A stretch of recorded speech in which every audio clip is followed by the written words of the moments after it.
And we're live. Super live. Super live. Super live. Just doing a quick little sliders here. Sliders there. Everywhere. Slider.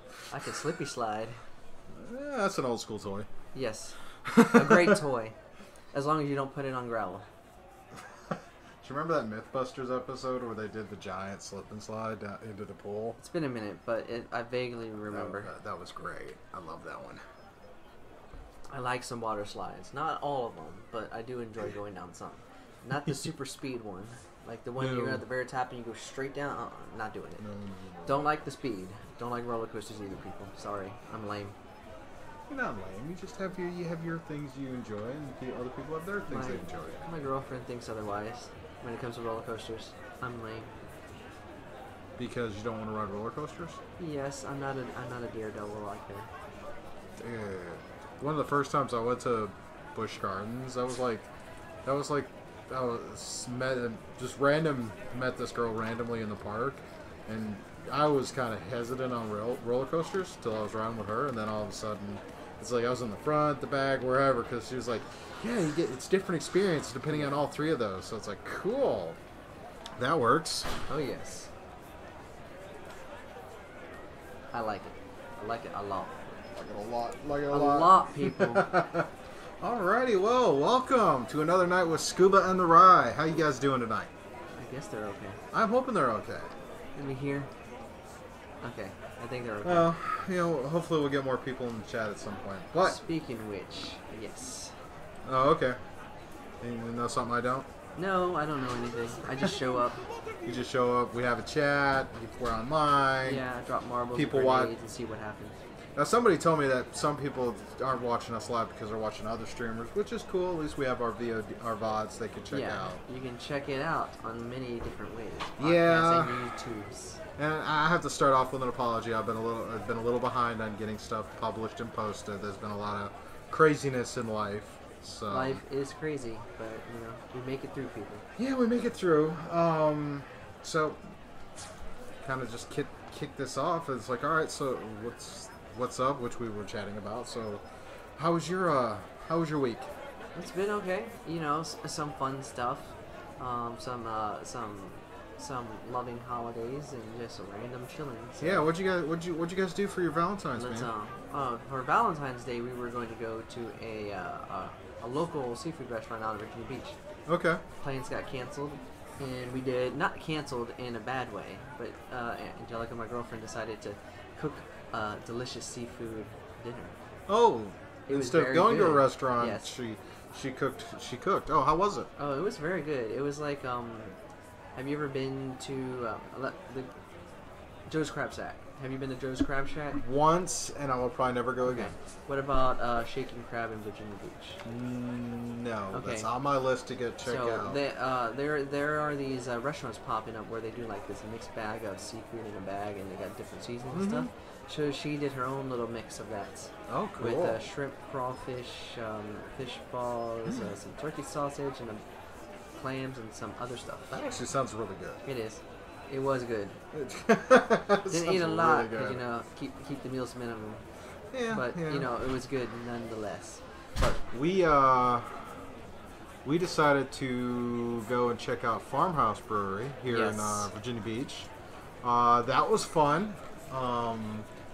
I'm like a little jealous that you didn't get me out there sooner because that place is wild. Oh yeah, I have been saying we need to go. Yes, you say we need to go, but it's like we need to go. It's like, yeah, we need to go, but then actually going there and seeing this old school house converted into like a multi-floor bar. It is great. With those giant fire pits and the food trucks and the brew. It's just such a great place. Sitting inside, sitting outside. Yeah. It was a little chilly, so we were kind of huddled up around the giant fire pits, but we met some cool people. Yeah. Talked breweries and couple people checking out different breweries and whatnot. Yeah. So it's I haven't been to all the breweries in the area, but that's a lot. I've been to a lot of them. I think I've been to about 4 or 5. I've been to about 5 of them, and that one, Farmhouse is the one I've gone back repeatedly. Yeah, for me it was Back Bay Brewery or Big Ugly Brewery, not Back Bay. That was a good one. Big Ugly's a great one to hang out. Back Bay's nice. Yeah. They've got an event coming up for Easter for it's an SPCA fundraiser where go to Farmhouse Back Bay Farmhouse Brewery at Facebook. Check out the event. It's an SPCA thing. They're doing like an egg hunt for kids, a toy hunt for the dogs, and some of the proceeds are going to that. So that should be fun. Oh yeah. What was your favorite type of beer? Did you try a few, or there was one that you? I think I went through 3 different ones. Okay. I started off with the Woodland Lager, which wasn't too bad. Yeah. Then I did. I'm trying to remember. I think it's like a black lager or something like that. It's another dark beer. Yeah. Wasn't too bad, but actually the one I really enjoyed was the Queen Anne's Revenge. Okay. So that was Is that an IPA? It's another dark beer, okay. but it was it had that little bit of coconut in there. I thought it was Queen great. Anne's Revenge. I don't remember the last one I got when I was there, but my favorite that I've gotten from there is the Cena Stout. I like how just like Big Ugly, all the prices are virtually the same, Yeah. and starting Valentine's Day, they started to have it up there where you could order a 5 ounce versus a 10 ounce. Oh yeah. So, but overall it was good. My wife had done a couple of the ciders. Yes, I have a few cans at home of the ciders. But it was good. I mean, that was kind of the big thing. Over the weekend, it was just Sunday. I wasn't feeling good, so I had to like cancel most of my plans Sunday because I wasn't feeling good. It happened. So yeah, well, yeah, that happens time to time, but you know. But you know, it's good. Can't wait to go back, check it out. Hey, make a plan of it. Yeah, Saturday night. Hopefully, when the weather's warmer. Oh yeah. So yeah, same thing. Weekend was chill, but playing a rewind Thursday nights. Went to the Norva. Oh wow! Which, for y'all don't know, it's a local venue. Yeah. And we got to see. Me and my brother went and saw one of our favorite bands, Thrice. They're doing a 15-year anniversary tour on one of their albums. Oh, nice. Visu, which is one of their more underrated albums, but a really good album. Okay. So that was good. Got to experience some new bands I've never heard of, so I might add them to my rotation of music. Okay. And then the weekend, just kind of chilled around. Nothing too sporadic happened. Was going to go to a furniture store because I'm looking for a new couch, but I decided I didn't feel like leaving the house. So maybe this weekend I might go out there, but you know, typical running, catching Pokemon, relaxing, gaming, catching up on shows. So I'm trying to get through shows and have more reviews for you people. Yeah, I've been going through a National Geographic series called Drain the Oceans. I've seen it. Not seen it, but I've seen it on the list. Yeah, I've been going through that. I'm science nerd. Yeah. So I get it. I get it. That, and I binged through all of the Star Wars animated Clone Wars and Rebels, and started another watch through of Rebels. Oh yeah. Getting ready for the new season of Clone Wars that's going to drop on the 21st. Yeah, season 7? Season 7, Yes. the final season. Finally finishing it. Yeah, so that'll be fun to watch at the end of this week, actually. Yeah. I think there was something else I watched. Oh yeah, I rewatched Sword Art Online and Sword Art Online 2. So the first 2 seasons. The first 2 seasons, and then the second, or the first one, both seasons, and then the second one, the first half. Gun Gale Online. No, the Sword Art Online 2. Yeah. The first half of it is all in Gun Gale. Yeah. And then second half is a bunch of random adventures, which are really good in their own right. It's just I was with that whole bit about battle gnomes the previous weekend. Yeah. It was like I've been really kind of struggling with my overall mood, so to speak, because it's like I've been feeling kind of really run down. Yeah. And as such, I haven't really been like, oh, I know I have to do things, but I don't really want to. You know, a little bit of depression when you're stretched overly thin. And it was just, it's like, I was a couple of nights, it's like, oh, do I want to play a game, or no, I'll just watch this, and then I just let it go, and let it go, and let it go, and next thing you know, hours go by, and I really haven't done much, but kind of sit and mindlessly watch the show. So, but I think that's with a lot of people when they get to that quote-unquote burnout stage, that's where they're like, what do I do, what do I do? Oh yeah, I've dealt with that burnt out stage or overstressed, but what I've managed to do is just find an avenue for it. I need to. I think I'm gonna try. I did finally get an episode edited audio-wise. Okay. Figured out a new way to do it now that we have this new tech in the studio, making better use of that to do things. So I should be able to, spend some time cracking things out.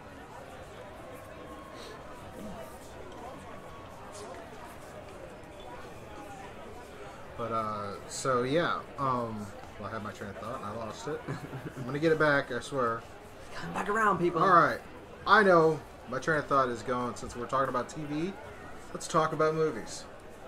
Flip that switch to the big screen, people. I will do that. Boom.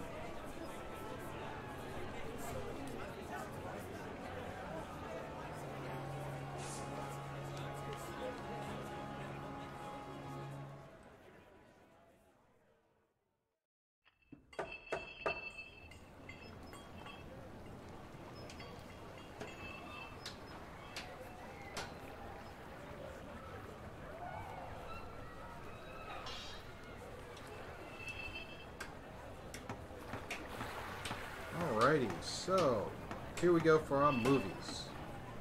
Yeah, that's good. Alrighty, so you decent movie weekend?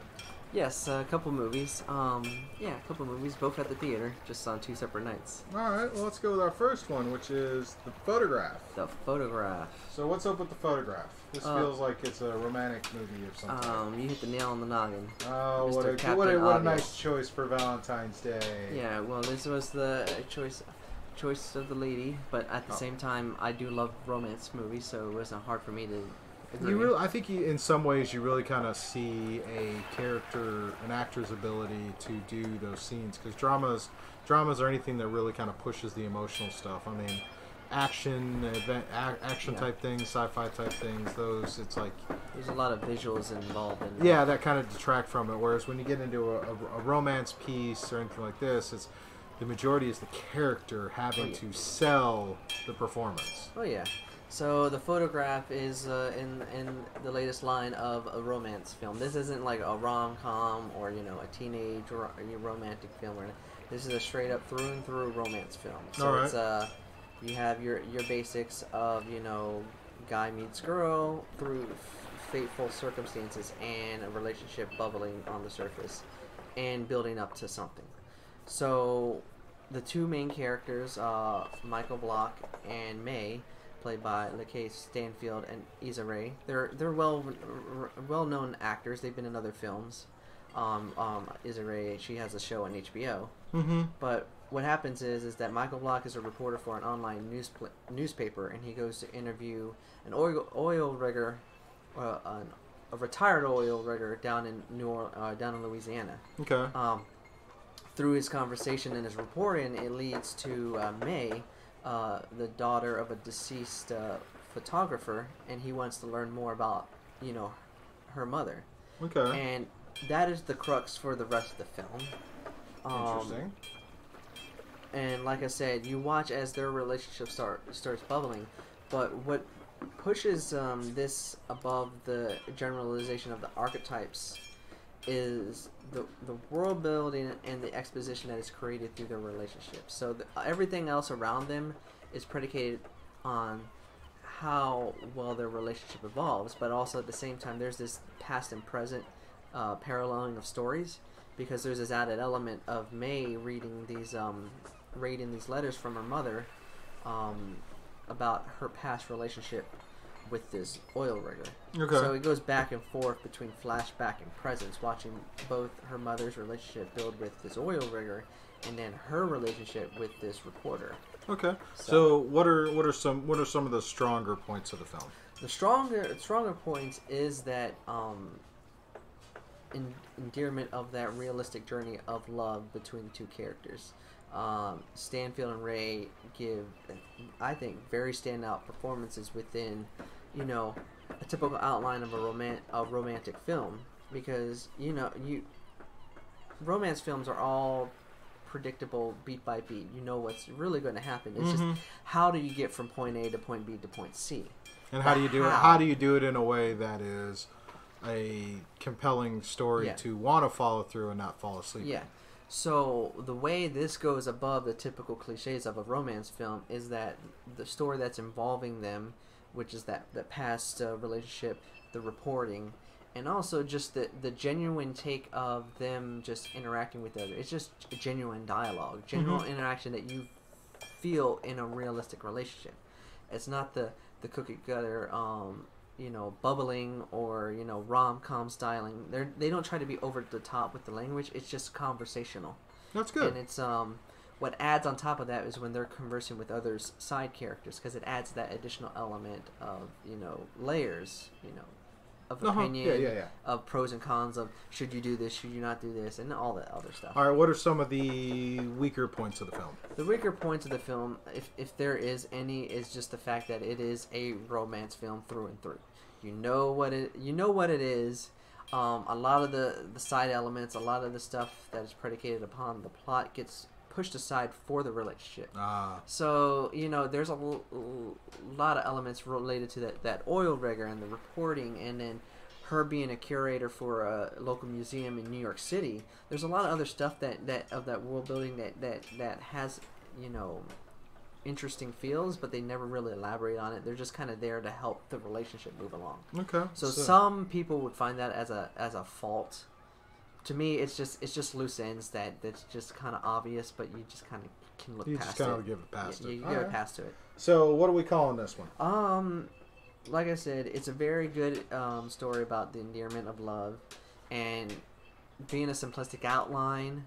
The standout performances by the two characters give it, a good time at the theater for any romantic, couple out there. But overall, for the rest of the movie going audience, I would say 3 out of 5 theater discount, because it's a good night for a couple, but otherwise I wouldn't really go see it at the big screen. Okay. Yeah.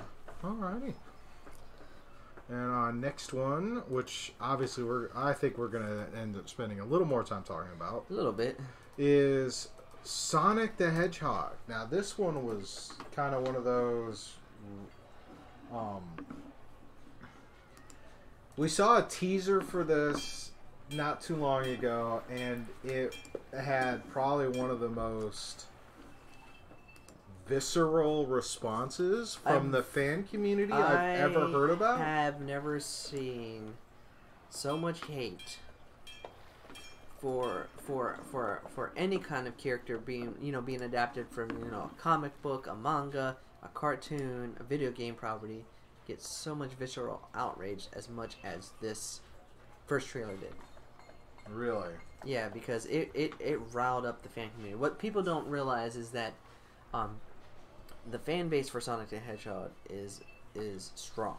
Mm-hmm. Even though a lot of the games in most recent times have been bad, Sonic the Hedgehog still has a very strong fan base. I'm one of those people that I played it too. I think most everybody in our age group who's played the classic Sonic and Mario. Yeah, the classic console wars is Sonic the Hedgehog, and this is one of those that actually because when it first came out, everybody was kind of really had a bad reaction to the way they designed Sonic. Oh yeah. So the studio spent stupid amounts of money to redesign Sonic. Yeah. And now we have this film, and the film actually has been a surprise to a lot of people. Oh yeah, it's been a surprise. It's getting positive critical receptions. The fan community have gone out and loved it, and also it made some big bucks. Yeah, this is. I think I've heard a couple of comments saying that this is probably the best video game adaptation to date. And it was #1 in the box office $57 million. Yes, which is over the weekend. Amazing. Yeah. For a 3-day holiday weekend. And worldwide box office looks like it's probably netted $100 million. Yeah, it's going to just keep growing. Is this the first weekend?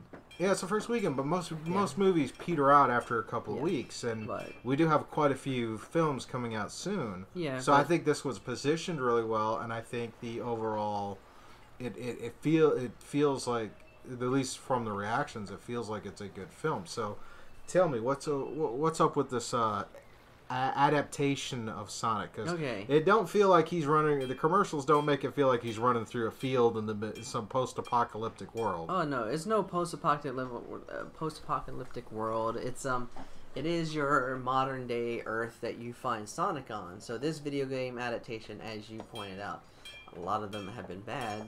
How can this one do on the big screen? So what we do, we find Sonic. He has left his home world because of unforeseen circumstances, and he finds a new life on Earth. So he's been living on Earth in hiding until a certain situation causes him to come to bring truth of his presence to the forefront. Okay. And after the truth about his existence come out, that's when Sonic has to go about this journey to find a way to prevent the bad guys of getting a hold of him, and becoming that true hero that he was born to be. So it is following that hero's quest outline. Okay. But it's done in a way that it mixes in, it's able to mix in the game lore of what Sonic the Hedgehog is from all the games, while still being able to provide that family-friendly, fun environment. Okay. So the one of the big positives is that the filmmakers have managed to.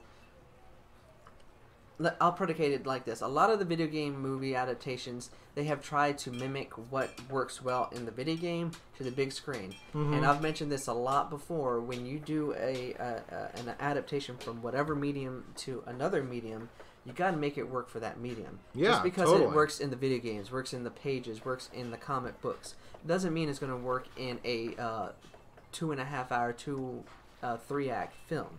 So what they managed to do, they took the core elements of the characters, Sonic, Dr. Robotnik, his visual prowess, his speed, and his wisecracking mentality, and mixed it in with within the Hero Quest storyline and a family-friendly environment.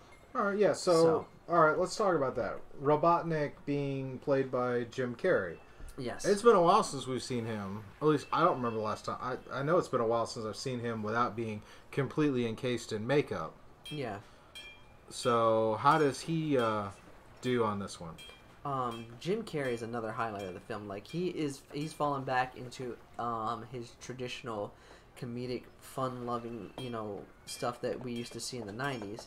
So this allows him to play a role and be exuberantly outrageous and outlandish, but take that mustache twirling villain, but add a little flavor, add a little Carreyism, if you want to say it. So he is that evil scientist, but it's in a way where it's like watching a melding of like all his characters from the past, like The Mask, Ace Ventura, Dumb and Dumber. It's just kind of bottle it in to a new character. It's like you put him in an egg and he evolves into this insane, wisecracking, like villain, arrogant villain. Okay. So, but it's funny. He's just funny in the role. Okay. So all right, how are we gonna call that one?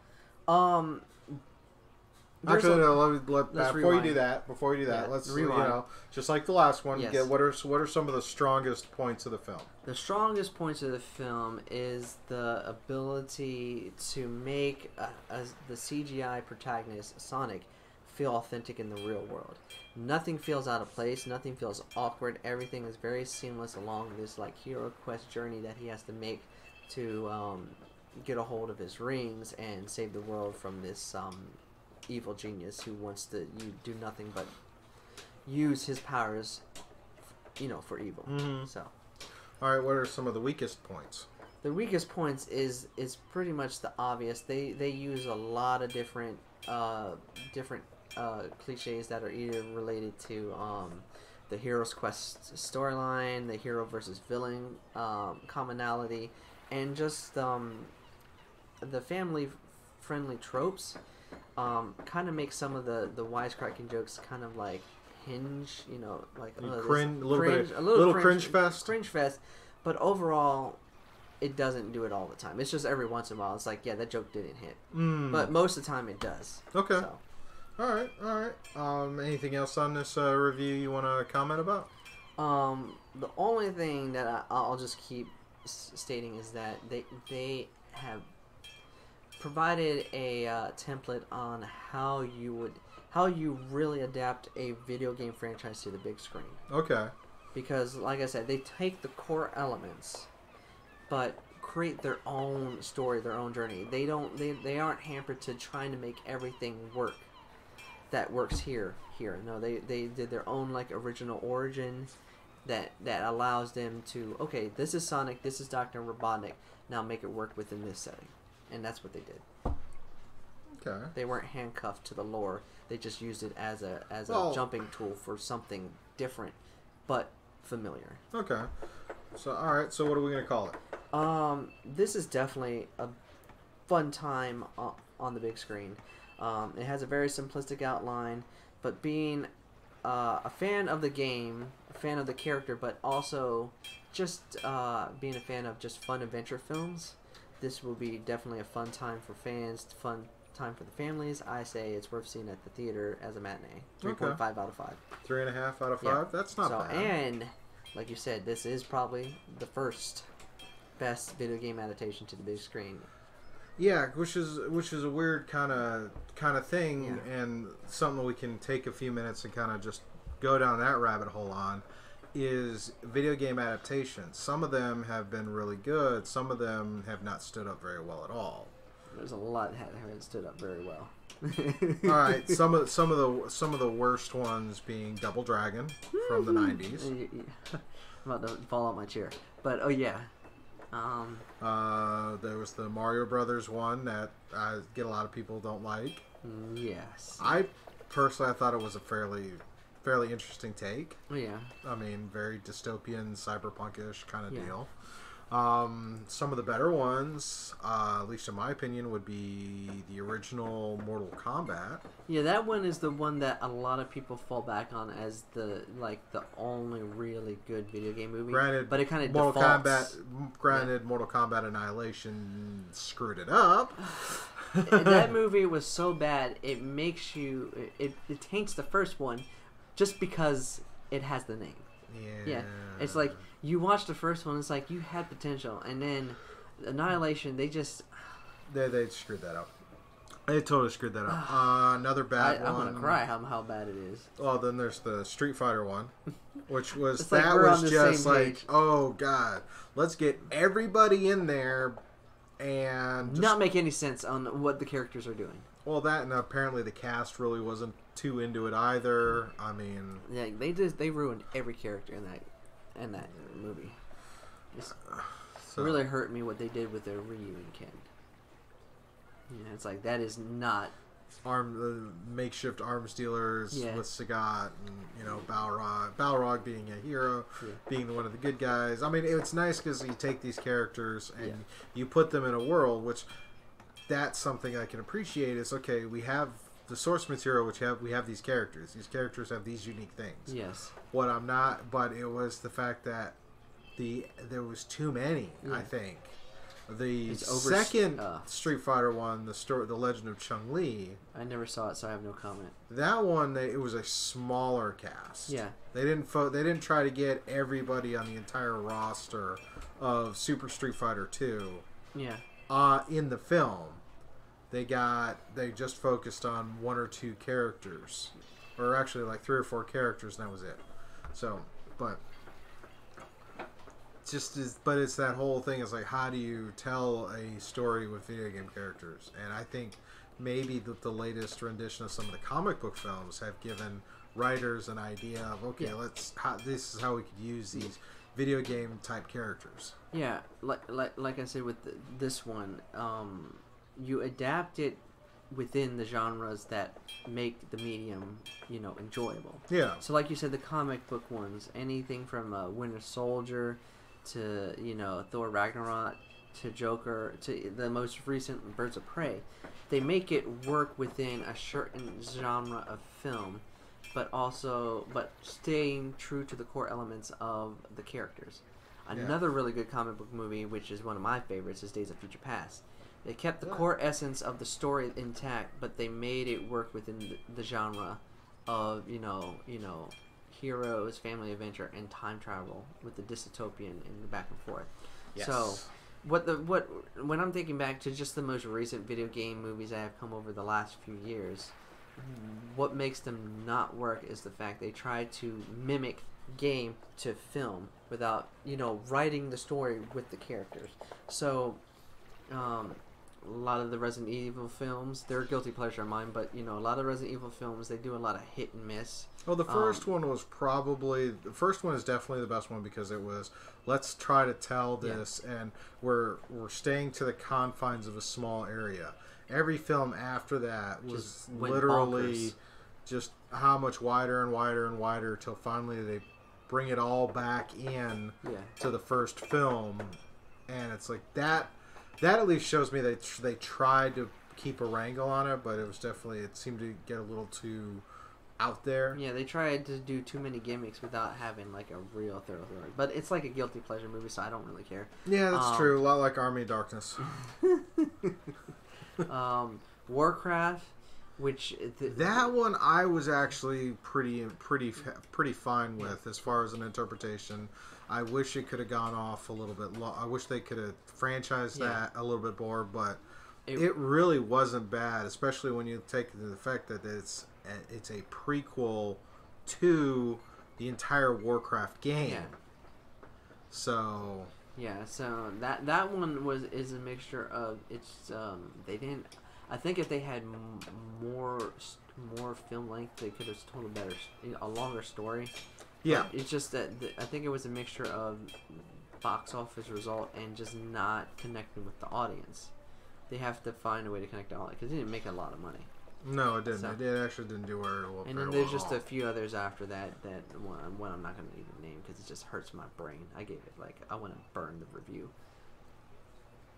And then there was the most recent Tomb Raider, which was so. Yeah, the Tomb Raider is another video game franchise. It's like star power, but Yeah. So all right. Yeah, but I think the crux of it is that you take the elements and you make it work within the confines of what medium you're doing. Mm-hmm. So, case in point, all the Marvel films, they mix things with the different genres and it seems to work. So. Alrighty, well I guess we're ready to move on to the next thing. Moving on, people, moving on.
One, it was a return back to an oldie but goodie, and another one was just one I've never played. I wanted to try it out.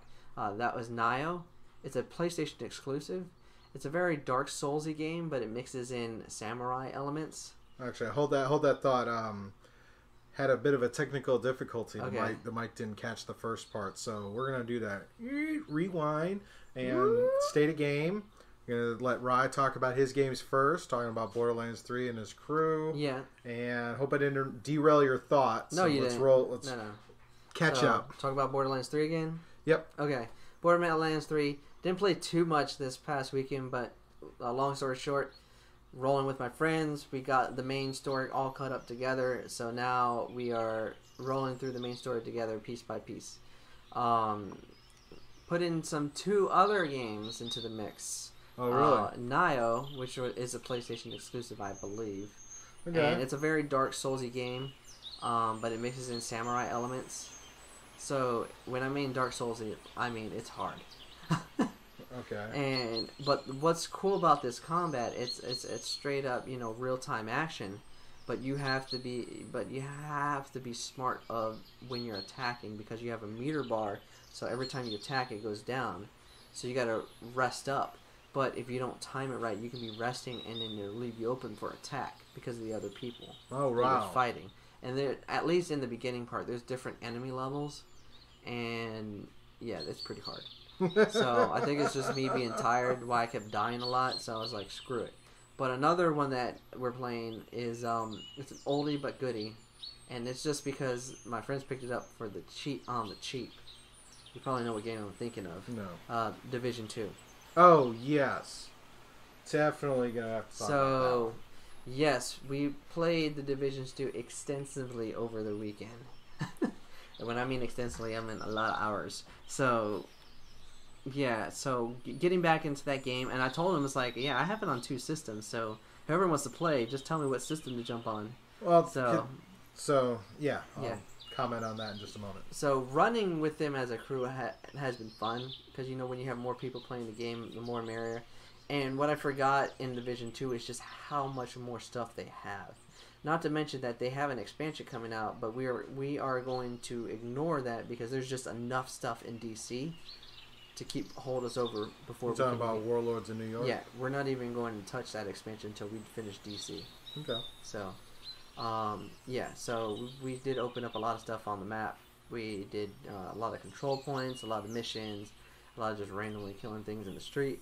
So, but yeah, it was fun returning back to that game. What's the other one? That was the other one. Oh, Nio and... Yeah. Okay, Yeah, okay. those 2. And just Pokemon Go, but, gotta catch them all, people. So... Oh, yeah. So, yeah, let me comment on that. If you're an Xbox person, I guess Ubisoft is having a sale, and Division 2 is like 95% off. So I picked up, so it was like $2.99 for a copy on Xbox. So I picked up a copy, actually I picked up 2 copies. Okay. One copy for me, which I happen to use some Microsoft credit for. Yeah. And then another copy I picked up for my wife, because she and I, when we first got our Xboxes, is when Division 1 was released. And we played that and together. I got picked up 2 copies of Division 1 so we could play that. Oh yeah, that was fun. Went through that bit, so now doing and been holding off on Division 2, and now the sale, I just happened to come across it last week doing something else, and I was like, ooh, I'm going to go and pick this up. So whenever you get on the Xbox, I'll get on. Yeah, I'm actually thinking, as far as I think I'm getting a streaming schedule together for that. Which I guess kind of segues into all these things, is I'm going to try and do a Monday and Wednesday night streams. I can't guarantee a Friday or Thursday, but Monday and Wednesday, and kind of 2 different stream ideas I've got is one doing a video game stream and the other one doing a live build stream. Because one of the things I was working on, I didn't actually do any D&D games over the weekend because I wasn't feeling well on Sunday, and I was supposed to have a group come over on Sunday. Yeah. But didn't happen. But what I did get done was some prep work for a new build for dungeon crafting. And I was thinking about it, and I figured, you know what, I'm going to do that as kind of a live stream build. Just trying to see what might work, what might not work.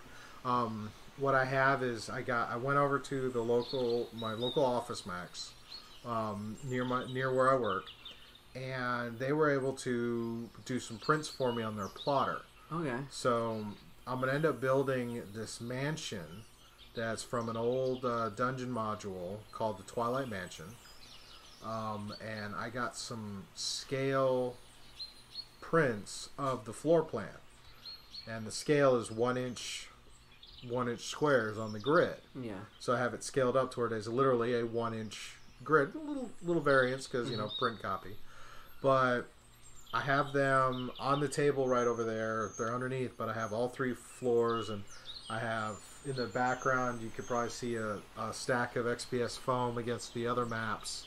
I see it all. Which I'm going to start using, and I figured I'd just stream it. So I was doing some microphone testing and whatnot. I've got a game coming up this weekend for D&D, which is the group that's going to be one of the first ones to use this mansion once I build it. That's going to be fun. I can't wait. I'm just going to go through the whole build process, a couple hours of stream or whatever.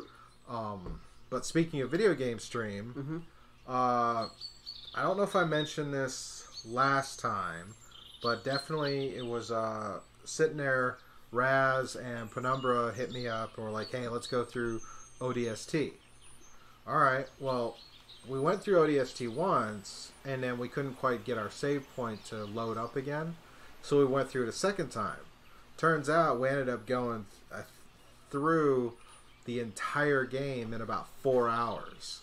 So I've got a 4-hour stream up here on Twitch of me and them going through the whole game for ODST. Yeah. And it wasn't too bad. I mean, it was a lot of fun. ODST is my favorite. The soundtrack's great.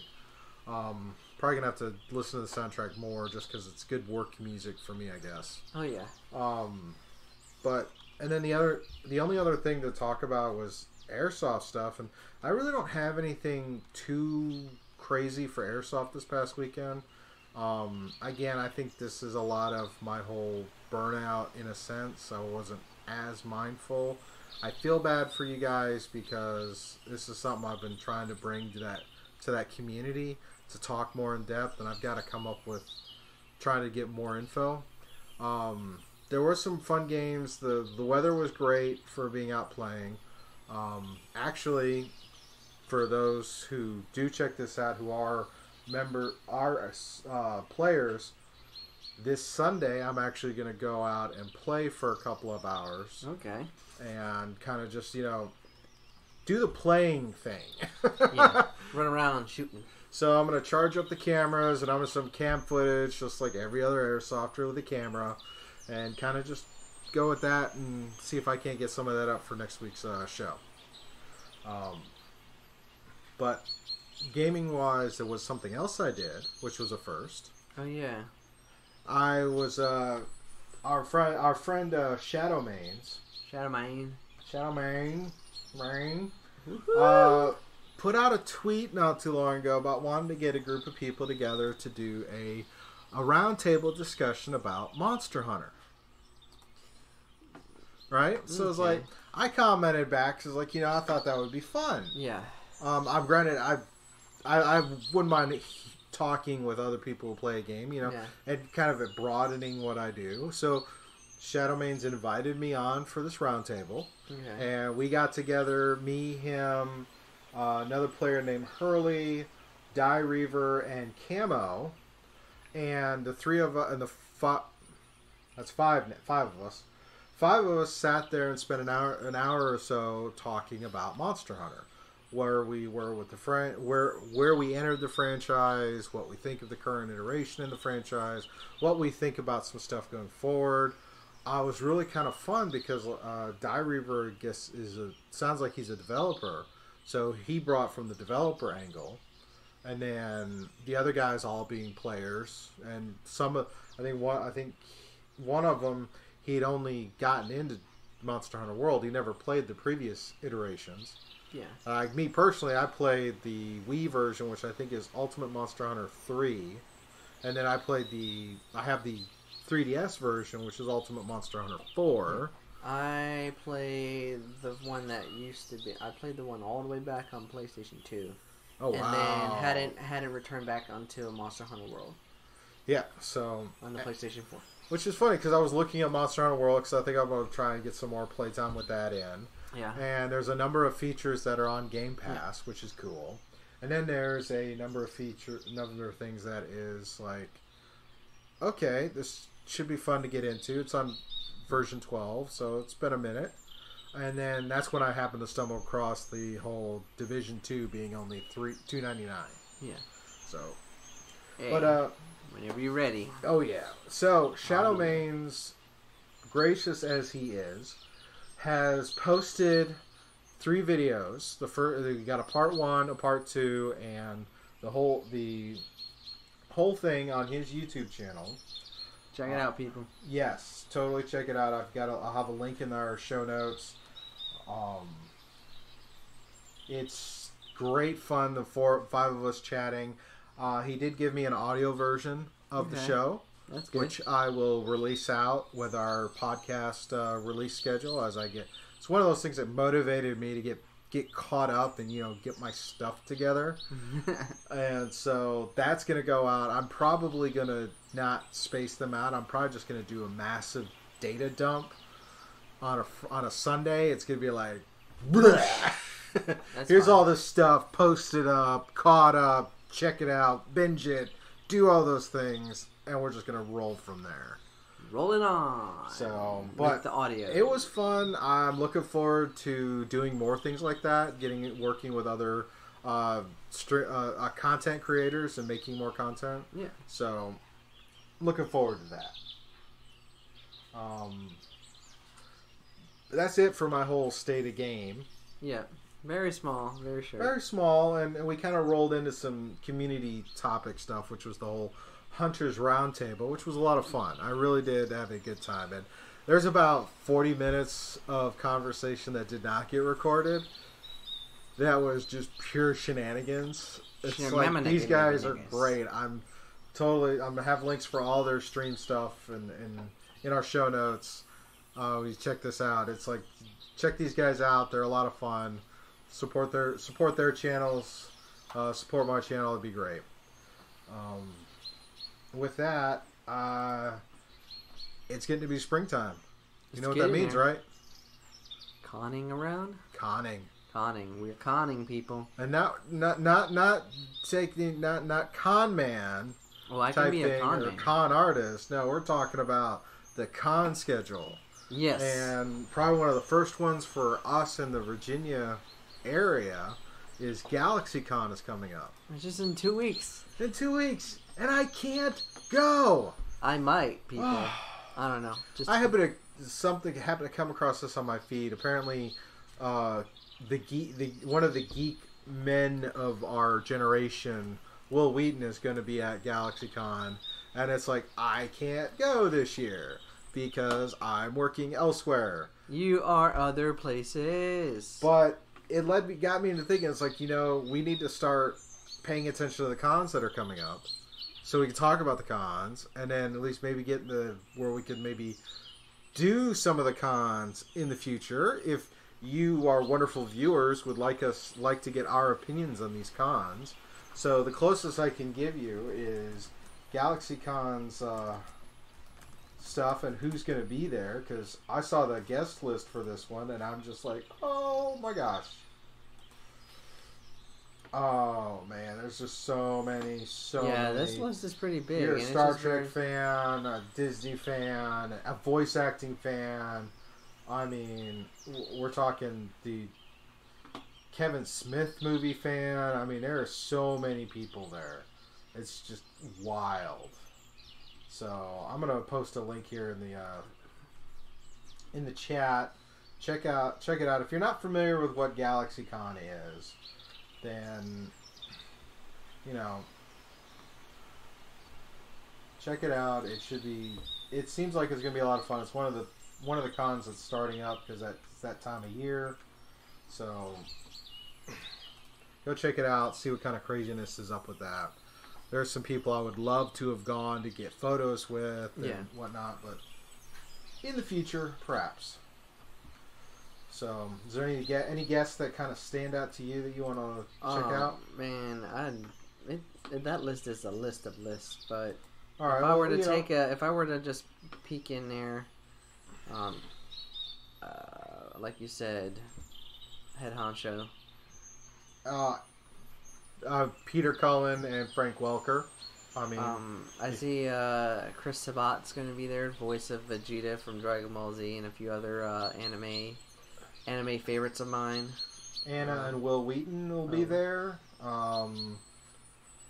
Brett Cullen from the Joker movie. Oh yeah. A couple of WWE wrestlers, Christian and Caleb. Let's see, we got Armin Sherman, basically Quark. Jason Mewes, James Allen Bob. That would be another person I'd like to meet. Oh yeah, totally would want to meet him. Comic book people. It's craziness. And this is in Richmond, Virginia. Tickets are still on sale from what it looks like. So if any of y'all go, let us know what happened. The Punisher is going to be there. Oh. I might have to go. You might have to go? Well, if you go, you'll have to. You know, you're going to have to be our roving reporter and tell us some of these things and make sure you get photos of the things you see so we can talk about it. You said Peter Cullen's going to be there, right? Yeah. Okay. Yeah. This is a who's who of geekdom all over the place. Yeah, I'm down. Yeah, and Alan Oppenheimer. That'll be another one to go check out because he's got quite the voice repertoire. Oh, yeah. Definitely have to think about it. All right, brother. All right. Come back home so we can go. All right. All right. I'm talking to you. And with that, we'll kind of roll into some odds and ends. Oddies and endies. We got a lot of them here.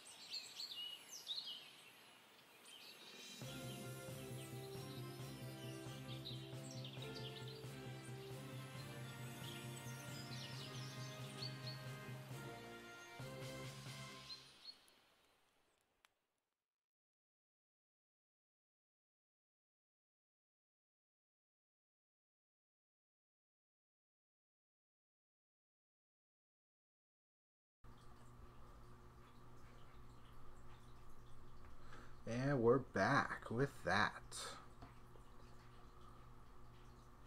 So, here we are in our sitting down and we're going to talk some odds and ends. So, odds and ends are going to be a bunch of stories we found across the internet that we just want to sit and chat about and see what's going on. What is happening, people? Alrighty. Since I mentioned Oppenheimer, I'm going to start with that story. And that is news that Mark Hamill will voice Skeletor in the new Netflix Masters of the Universe. Oh, yeah. It's, as reported on IGN, he signed up to be the voice of our famed villain. Which is funny because the person that, Oppenheimer, who's going to be visiting GalaxyCon in Virginia this year, he is the original Skeletor. Yeah. Oh, yeah. But in this article on IGN, you also get a list of the other cast members. A long list of. There's quite a few people I have not seen do voices in a while. I'm really excited for this. Oh yeah. I didn't get into the Shiro one, but I may go and check it out because I've heard some good things about it. And there's just definitely some strong names in here. Yeah, Sarah Michelle Gellar, Mark Hamill, Lena Headey. Yeah. You have Alicia Silverstone, Justin Long, Jason Mewes, Kevin Conroy. So you got some big names and big actors and actresses in this role. I can't wait to check that out.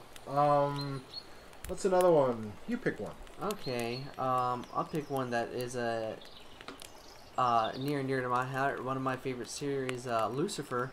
Oh yeah.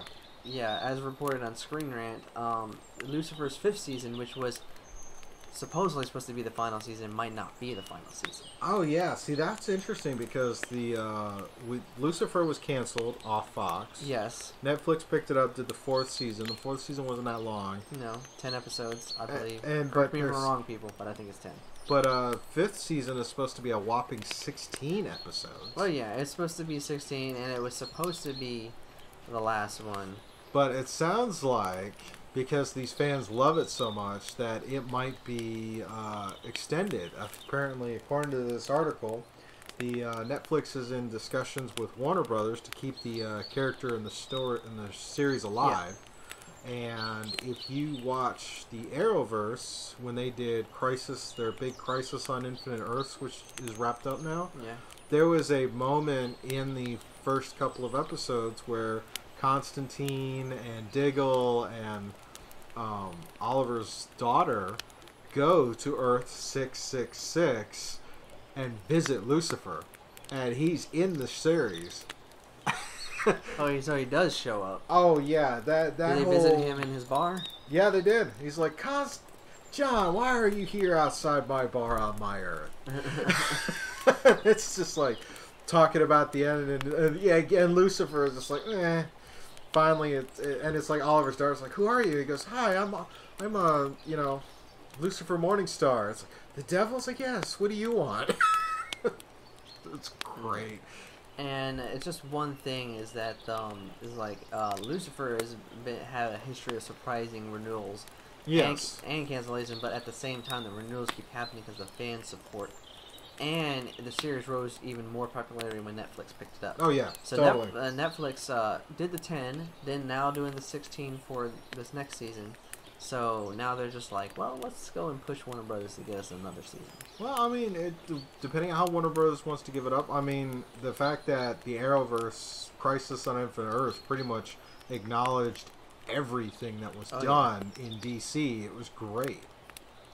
So, all right.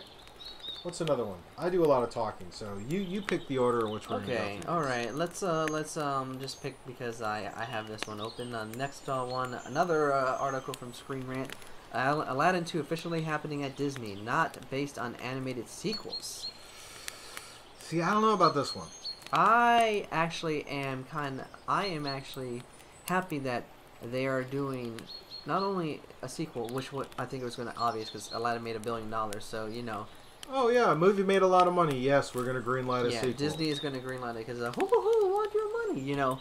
But it's I like any studio. Yeah, any studio. You have something really successful like that. It's I'm gonna try and capitalize it again, and a lot of the contracts are now multi-film contracts. They're not just one and done. Yeah, but the fact is, I like the fact that not only are they making a sequel.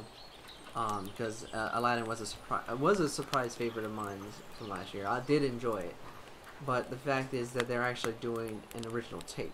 Oh, really? So they aren't going to either do Return of Jafar or King of Thieves. They're just doing this is a straight up new story and a sequel to it. So as reported on Screen Rant Variety, Disney has hired John Gatlin, writer of Flight, and Andrea Berloff, Straight Outta Compton, to write the script for Aladdin 2. Okay. So they're tasking them to write an original story with the characters and pick up after what happened at the end of the first one. So I think this will help Disney's whole thing when they're like remaking all their classics into live action. To actually start to pivot and go to a new direction. Yeah, go into a new direction and tell a new story, because that's what a lot of people was like, okay, take the characters that we know and do something a little bit different. That's why what they did with Maleficent last year, so a lot of people liked it because they not only went into a different direction, they did world building. Building upon the lore. We talked about that with our movie reviews, with Sonic or whatever. Some of the other really successful versus the ones that really flop is what they do with the characters for the source material. All right, so what's our next one? Next one is reported on IGN. Rick Moranis to come out of retirement for Disney's Honey, I Shrunk the Kids sequel. Yes, that is such big news especially because. I remember I was a kid. I remember when Honey I Shrunk the Kids came out. It was right in there with all of his back-to-back successes, and then doing Honey I Blew Up the Kid, and then Honey We Shrunk Ourselves, and him then taking his step back from acting to raise his kids, and turning down the Spaceballs sequel, but he's doing this. It's like that should be a pretty clear indication. So. Oh yeah, and this might him just coming back to do this for Disney, which is going to be exclusively on Disney Plus. Will hint at that maybe he'll return to other properties like that. So. Well, it'd be nice. I mean, he did the very respectable thing. Condolences. I mean, his wife passed away of cancer or whatever and whatnot. So rest in peace. he it's like he made that choice. It's like I could make movies or I could be at home. Yeah. And it's because making movies and being home is really hard. So he opted to be at home. Yeah. Because any business like that, you know, you're always on the run, on the go, so you're always away doing something. Yeah. So I think it's fine. All right. So what's our next one? Next one is I'm going to lead into. Are you a fan of Batman? I am a fan of Batman. Are you a fan of the animated series from the 90s? Oh yes. Well, it's making a return. As a comic book, I hear. Yes. Which there have been several adaptations of the animated series episodes being turned into comics.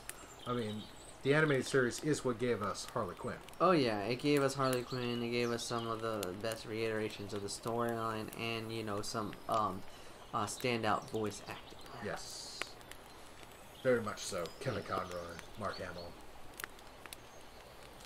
Alrighty, and with this one is Paul Dani, who's going to be a part of this. As well as several other people from the original writing and storytelling team. As reported on comicbook.com, quote, DC announced today that Batman animated series co-creator Bruce Timm would return to the world he helped make an incredible part of so many fans' childhood back in the 90s, end quote. And it's supposed to be a 6-issue digital first miniseries called Batman's Adventure Continues. Nice. Alright, we got 2 left. Which one you want to do next? Dun, dun, dun, dun, dun, dun. I don't. Oh, I think I'll save that one. You gotta save the best for last. So let's open up the wallets and spend too much money. Oh yes, yes. And by that we're talking about the the prototype unit for the Nintendo PlayStation. Yes. Sold at auction for $400,000. Yeah. So, for those that don't know, back in the 90s, Nintendo and Sony were working together to try to develop a gaming system. Because at this point, most everybody was using cartridges, and collaborating with Sony was to try and develop the first CD disc based console, which, of course, as we all know how that ended, is the birth of PlayStation. Yeah, so Sony was just like, screw this, let's do our own thing, and voila. Yes, and Nintendo stayed with cartridges for another 2 generations after that. Oh yeah, but again, this is a demo unit, which I didn't realize would actually existed. Oh yeah, so they had it. It was a workable unit, because you know you have to be able to test something. So the console, which is as quoted by this article in Kotaku, essentially a Super Nintendo Entertainment System paired with a CD-ROM drive and manufactured by Sony. So, like you said, 400,000, but the actual payout with because the auction house that does these things charges a fee, which 20%. Makes it So in the end, this will be $420,000 for whoever the lucky person who bought this. This is also now the highest selling video game memorabilia. Previously, for just over 100,000, was a sealed copy of Super Mario Brothers. Sealed, people. Never opened, never touched. What people do with their money. Hey, the thing is that in the collector's world, you know, people will spend anything. Well, as long as people deem it a value, it's going to have value. Once about people stop deeming it a value, it's not going to work. Just like them Jesus shoes. Yeah. No. I'd rather buy this console than buy a pair of shoes for that much money. Hey, now, you know, all you have to do is watch that Sneakers episode of Jeff Goldblum and you'll see. Oh, boy. Alrighty, so. Saving the best for last. Last story we're going to talk about, and this is kind of a really I had to actually, I said this to Scuba, I had to read it, think about it, and read it again because I could not believe what I was reading. Alright, so let's talk tabletop RPGs, people. Back in the 90s, GURPS Cyberpunk RPG Yes. had a supplement published by Steve Jackson Games. Apparently, this book was so cool that the book was seized by the U.S. Secret Service because they thought it was a Hacker's 101 guide. Okay. So... What? Oh yeah, so just giving the spark notes of this article. Basically, in March 1st, 91, the cyberpunk author Lloyd Blankenship and his wife were woken up by 6 Secret Service agents who raided their home, confiscated a computer, printer, and even their telephone. They didn't tell them why or what. They just had sealed mandates to be able to go into that. Not to mention, if you read further down, they went to the company's... Steve Jackson Games. I mean... And took everything based on sealed warrants and mandates. I mean, this is just... I mean... So they were so high-strung about thinking that an actual game was going to allow them to infiltrate, the highest degree of the government. This is like the late 80s, early 90s, when the computer and the internet were still in its quote-unquote infancy. And it's like, they thought a game... I mean, this goes back to that whole 80s satanic panic with Dungeons & Dragons, only yet this cyberpunk one actually had it taken a step further. And another part of this article, which makes it even funnier, is, quote, Jackson had a hard time communicating to the Secret Service in spite of the fact that the rulebook contained rules for having your consciousness transferred to a gender-swap clone. When he spoke to them the day after the raid, he was told that his company was publishing a handbook for computer crime. When he processes that it was clearly made up, he was repeatedly informed, "This is real." Oh, End wow.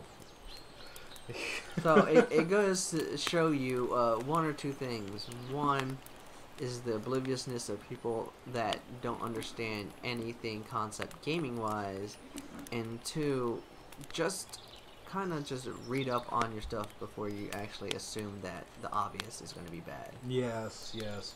As usual, we'll have stories for we'll have links to all these stories in our show notes. This was one of the craziest articles I have read in the last few weeks. Oh yes, I was just like, hands down, this was weird. Because I have to double check my links on bad at sending old links. So yes, this article was definitely published on the 10th of this month. Yes, so. It's good. I definitely would recommend reading this article because you'll be flabbergasted on what happened. Trust me, it is. It's still. I'm just skimming through it, and I'm still kind of like, WT, you know what? So, what are your thoughts on that? Like, is it hard to believe that they couldn't, that they would just do that without looking up the sources? Well, let's think about this. Yes. We're talking late 80s, early 90s America, still full-on Cold War. Yeah. Computers and computer stuff is like the new... is like this new thing where finally we have computers that used to take up entire rooms are now you can go to a store and pick up. I mean, this is the 1984 commercial that introduced the Apple II. Yeah. The fact that you could have computers on workstations in office buildings, and the internet just starting up. You got this is the era of the freakers and all of the guys who pioneered hacking and pioneered network security. Yeah, I could totally see that a game publisher publishing this book about a dystopian, tech-heavy society, and somebody just thinking that it was some kind of subliminal message inciting crime. I could totally see it happening. It's also absolutely hilarious. Yeah, it's just ignorance of the unknown. Just Well, to me, it is. That's what it feels like. It's how quick Especially to panic. at this time. It's that how quick to panic. Yeah. And then thinking about what Steve Jackson Games does later. Yeah. I'll leave that to y'all people to read that. Y'all should know. Munchkin. Yes. Kick in the door, loot the room, stab your buddy in the back. I wonder if this kind of shenanigans led to that inspiration of let's just have fun. Yeah, let's just go Or not more that he crazy. wasn't having fun before. It's just this is just, you know, complete tongue in cheek. Yeah. It's still fun. Yeah. It is. It is very funny. Very funny. But with that, I think we're pretty much done for our show tonight. Yes, we are. So we'll go ahead and get some contact info up, which I made some improvements on.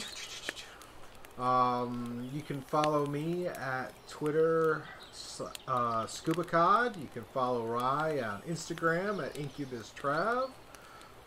You can check out our show on Facebook, Scuba Studio. I'm still working on the new page build. If you like the show and want to support our show, you can go to patreon.com/scubastudio. You can also email us at scubastudio@gmail.com.